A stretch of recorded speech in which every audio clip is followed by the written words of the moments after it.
Hello traders, my name is Tomasz Wiśniewski. I'm a chief analyst in All Power Research and Analysis, and this is daily analytical report with Alpari.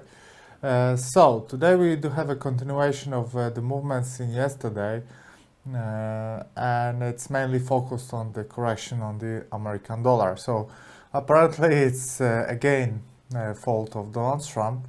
Apparently he revealed some top secret information to Russians, according to the Washington Post. So we're having some troubles with that, which is bringing uncertainty on the market to the American dollar. At least that's what some experts are trying to tell us in their analysis. Well, apparently it's not bad for stocks, as S&P and DAX, for example, are heading higher. So apparently it's not harmful for stocks.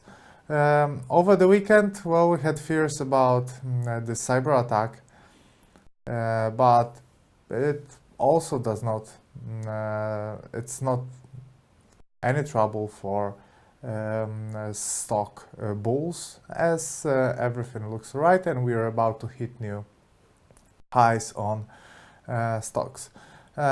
First, as always, in the new week, before we start trading, let's take a look on the calendar. I will show you what should we expect this week. So far we get GDP data from Eurozone according to expectations, which is not a surprise. As you know, this estimation about the data from Eurozone is always maybe not always, but usually it is correct. So there are no huge differences like you would compare data from America, the consensus from America. It's sometimes we get different readings, a huge beat or a huge miss, but in the data from Eurozone, it's usually the same as expectations. What should we expect tomorrow? Tomorrow will be an easy day, just a non-monetary policy ECB meeting. So what we should expect is just a technical trading, which is always good for us. Real fireworks will start on Thursday. Thursday will be the most important day this week in terms of the macro calendar. Apart from that, what we had a huge upswing on oil. And we warned about that because when oil was going down, we were warning about the possible jawboning from OPEC countries, and it happened. Like we had speakers from Saudi Arabia, Russia. They were saying that there is a need of an extension of the agreement till even 2018. So it helped oil, but I think that the trend is already set.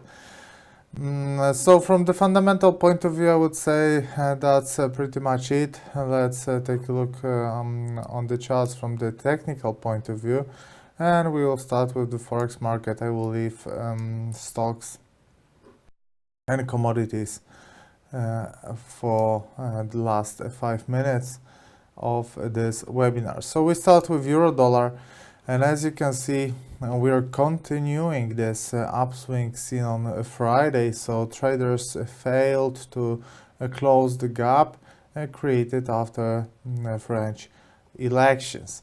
After first round of the first elections, they used the first support. As you can see, this support was important, right? It all started in February 2016. And they used the first opportunity for a bounce. They didn't wait to close the gap, so we can see that demand is rather strong. What is more, we broke the upper line of the wedge formation, so we can delete it. The price is still above the downtrend line, above a horizontal support. We are on a yearly highs. We are aiming this candle after the elections in United States. So everything from the technical point of view, everything looks promising, everything looks optimistic, and there is actually a buy signal on euro dollar.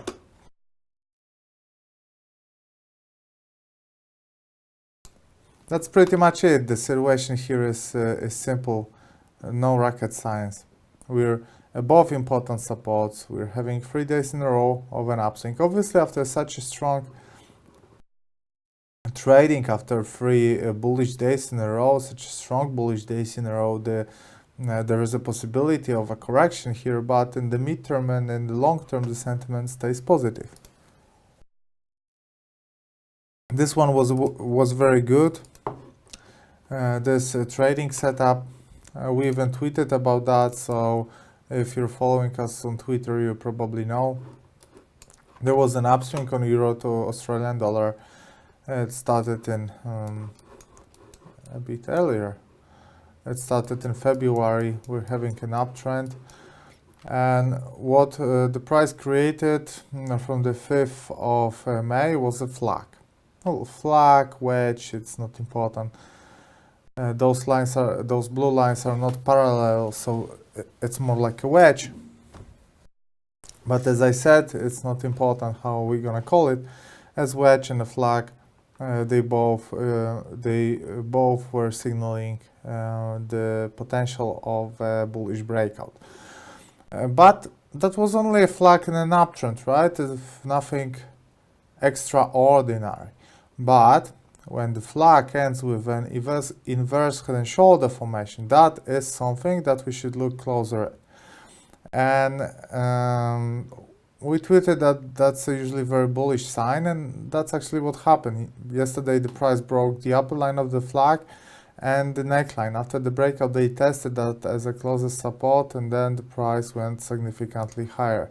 So since the place we spotted that, the price already made 160 pips, which is quite a lot. And actually, if you can see here, we also made yearly highs. We also beat the highs from post Trump being elected as a president, and we're on the highest level since September, right? Since 19th of September, which is pretty significant.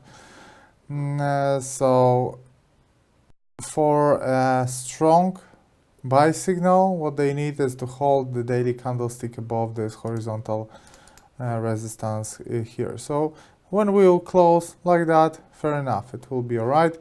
What we need to see is a close of a daily candlestick above this horizontal support, above the level of 1.4870, right? Even with this kind of a pin bar here or shooting star candlestick, we should be all right as long as we are above 1.4870. Silver.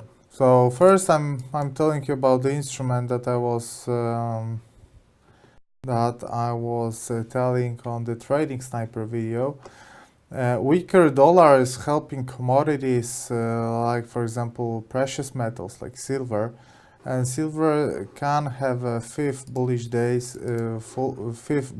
in a row. 1, 2, 3, 4, 5. As you can see, what is very important here is that recently we broke the long-term uptrend line, which started at the end of 2015, at the beginning of 2016, and breakout of this trend line was a sell signal. But price coming back above this trend line can create a false breakout opportunity. So now the sell signal. I don't want to say it's denied, but it's paused, right? There is no sell signal anymore, but there is no buy signal either. What's happening here is that price went above the uptrend line, but is still below a horizontal resistance here, labeled with this green color. We had a first contact with this resistance, and as you can see, it was negative for buyers. The price bounced from it, so actually it creates a chance for a double top formation or something, right? As long as we stay below this horizontal resistance, the sentiment is neutral with a slightly negative shades, right? Because this is still just a correction. As you can see, we retrace only 23.6% of the recent down swing. Even if we will go somewhere here to 30, it still will be below 38.2, but that will be the first step. First step for creating a buy signal again would be the price closing above 16.85 cents. $16.85 for ounce. I would say that price closing above this horizontal resistance, that would be the first step for a buy signal, but not a full buy signal yet. Cable, we have these are actually our positions from our live trading account. Long position 1, long position 1, long position 1. So cable gave us nice profits 3 times in a row when we were entering. We got profits. Now we don't have a position on cable, but I am waiting for the price to get somewhere here. The situation does not change much, right? What do we have here is a uptrend line, possible correction equality pattern, and a horizontal support here. So once the price will get here, I would look for a buying opportunity. British pound to Canadian dollar is aiming for a good potential support. Why is that? Because we do have an uptrend. As you can see, we are in a flag. Flag is a trend continuation pattern. Those red lines is a flag, and we are aiming also support created by 3 factors. Horizontal support here, correction equality pattern here, and a lower line of the flag. If I would see a bullish price action here, because I'm not gonna enter this position only because the price is in an interesting place. You know exactly that I want to wait for a reaction here, for the price action. So I would like to see a demand here. Only the fact that the price will approach this level, it does not give me rights to open a position, right? I want to see a demand here, I want to see people buying, I want to see price going up. Then I will consider opening long position. American dollar to Polish zloty, here, correction equality pattern, 3rd in a row, but as you can see, that was enough. So this correction equality pattern managed to create an upswing for 600 pips, and that was it.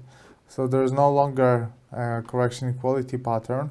We broke the support from November, and we are on the lowest levels since since August. As you can see, maybe let me change the color. It is also a nice, maybe something greener. That is also a nice support. And we should wait for a bullish price action here, or maybe a breakout. As you can see, only the fact that the price is approaching a horizontal support is not giving me rights to open a long position. I want to see for a bullish reaction, right? Like here, like an engulfing, for example. New Zealand dollar to American dollar. Here, as long as we stay below the gray resistance, the sentiment is negative. Simple as that.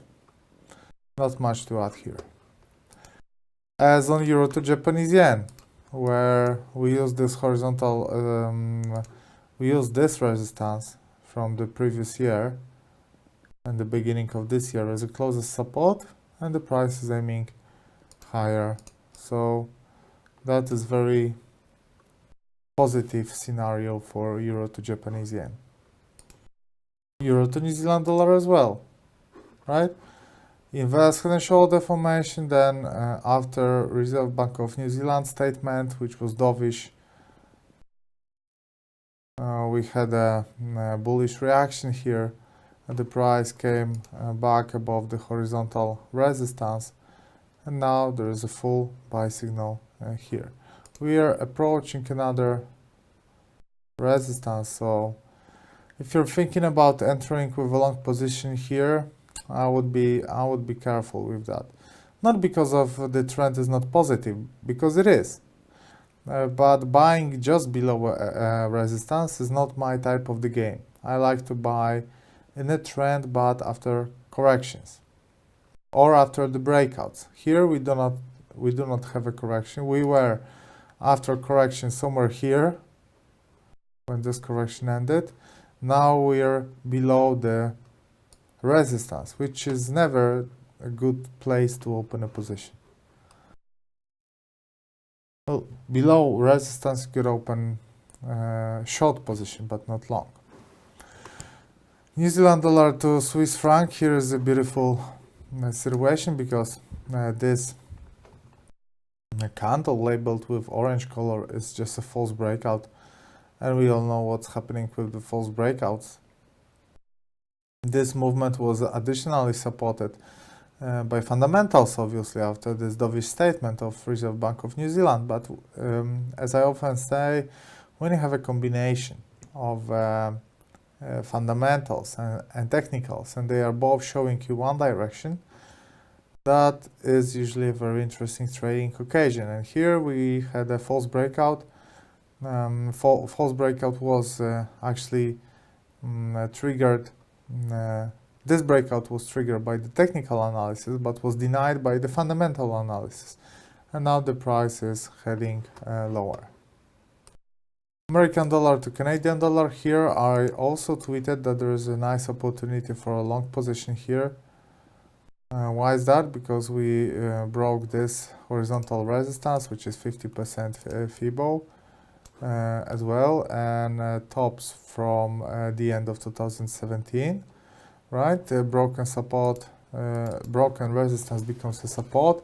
We had the first reaction, but most probably because of the weak American dollar and a bit stronger oil, we're gonna test this support one more time. Also, in addition to that, we have a first local resistance. As long as we stay below this resistance, there is no buy signal. American dollar to Japanese yen. You're seeing formation here on a daily candlestick chart. On hourly chart, it looks very bullish. Why is that? Here, flag. Maybe invest head and shoulder formation, left shoulder, head and the right shoulder. Maybe this is a similar situation to this one. What would you say? Here,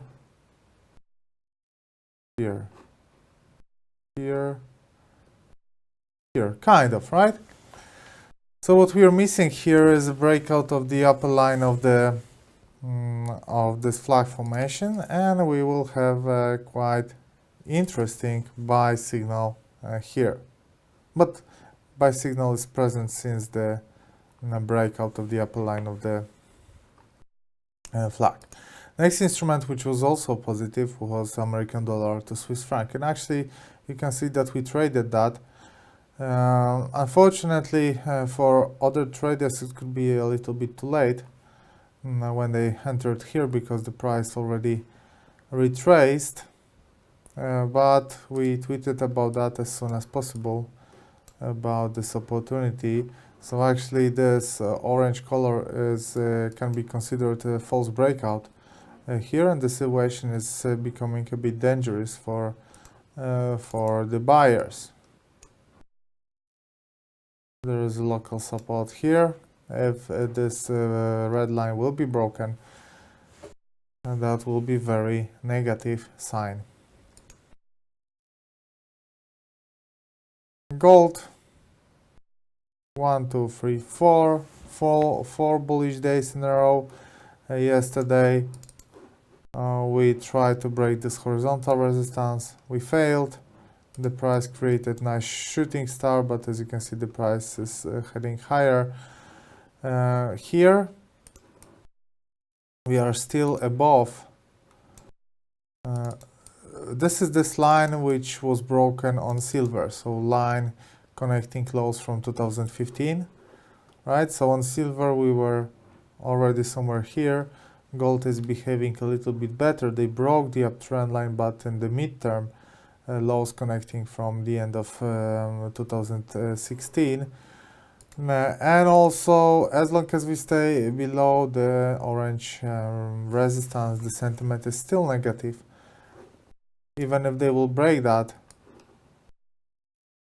they will not even retrace 38.2 Fibonacci level.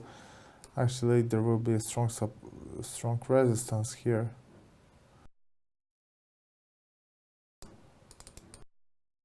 Okay, here and here, I would do it like that. So even after the breakout of this orange resistance, they will still have this green one, much more important from the technical point of view, as we can see now.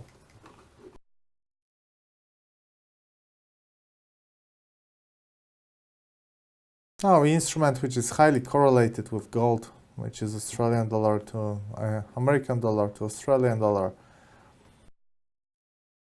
Here, even despite weaker American dollar, we can see that they cannot push higher. Actually, you can see that upswings on euro dollar is not totally influenced by the weakness of American dollar, but it's also a strength of euro, which you can also see on euro to Australian dollar. So we cannot say that this upswing is caused by a weakness of American dollar, because on other instruments, maybe not here on American dollar to Polish zloty, but on other instruments like here or here, we can see that, well, here we also can see a weakness of American dollar, but on American dollar to Japanese yen, we can see strength of American dollar. On American dollar to Swiss franc, we can see weakness of American dollar. Here we can see a weakness of American dollar. And here the sentiment is a bit mixed, especially today, and the price is creating a pin bar.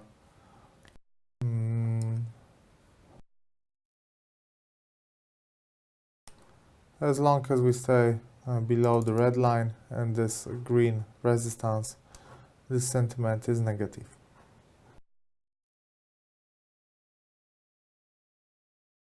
Canadian dollar to Swiss franc. Here we have very interesting situation, because as you can see, last week the price tried to extend this bounce from the lower line of the symmetric triangle, but they failed. We do have a comeback here, and I would say maybe they can use it as a support one more time, but I would say that sell stop somewhere here below those lows wouldn't be a bad idea at all. That will be according with the main trend, and this could be considered as a false breakout. And we also have a breakout of the lower line of the symmetric triangle, and in the theory a continuation of this downtrend. The closest support would be here. What about the risk to reward ratio? So the potential reward would be like 300 pips, and we would have to think about placing a stop loss here. But for that, I would say that it could wait for the situation to develop. Australian dollar to Swiss franc is having a similar situation, so kind of a sell stop order here wouldn't be a bad idea at all. Now let me show you oil and stocks. WTI oil, as you can see, optimism yesterday dragged the price of the oil higher. Now we're having a quite clear situation, but no trading signal. So clear situation here is that we are exactly in the middle between the closest support and the closest resistance here in the long term. So as long as we stay in the middle, the sentiment is neutral. Especially that, look, this is long-term, these are long-term highs, these are long-term lows, and we are exactly in the middle between them, right? So the price is around 49.5, the resistance is on 55, and the bottom is on 44. So $5 from each, $5.50 from each. We are in the middle of the latest movements. I would say that in the long term the sentiment is still negative, but from the technical point of view now, it is very hard to tell where the price will go. S&P 500, as you can see, volatility is not too big, right? From the end of April, the price is not moving much. But we're defending this horizontal support here on 2380 points, and we're about to make new highs. I wouldn't be surprised that if that was what will happen. And DAX defended the midterm of trend line, broke the midterm resistance, used that resistance as support. Now the price is heading higher from that was Monday, right? Monday we opened with a gap with new highs, with new local highs, then this gap was closed. We used the recent resistance and a support, both as a support, and now the price is heading higher. So from the technical point of view, everything looks optimistic. So traders are not scared by anything, by missile tests in North Korea. They are not scared about hackers attack. They are not scared about Donald Trump. On stocks, on global stocks, we do have only one button, and it's a buy button. Okay, my friends, thanks very much for watching Daily Analytical Report. Remember that trading and investment in financial markets involves an element of risk. Do not forget about that. If you want more information and some tips from Alpari, follow us on our Twitter account and our website